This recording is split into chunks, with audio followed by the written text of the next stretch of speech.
ప్రసిద్ధ శైవ క్షేత్రం కీసరగుట్ట శ్రీ భవానీ రామలింగేశ్వర స్వామి దేవస్థానాన్ని మల్కాజ్గిరి పార్లమెంటు సభ్యులు ఈటెల రాజేందర్ దర్శించుకున్నారు.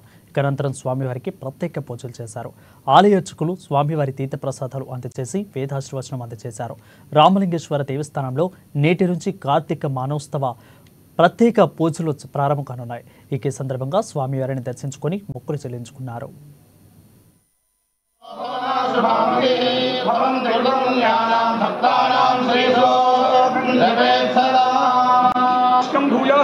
श्रीमंतो महांतो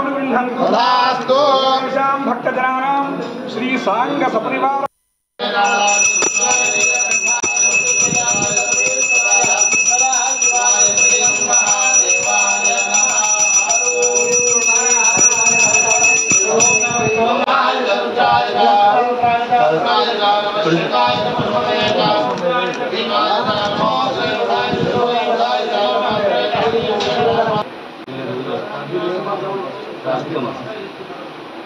सुमार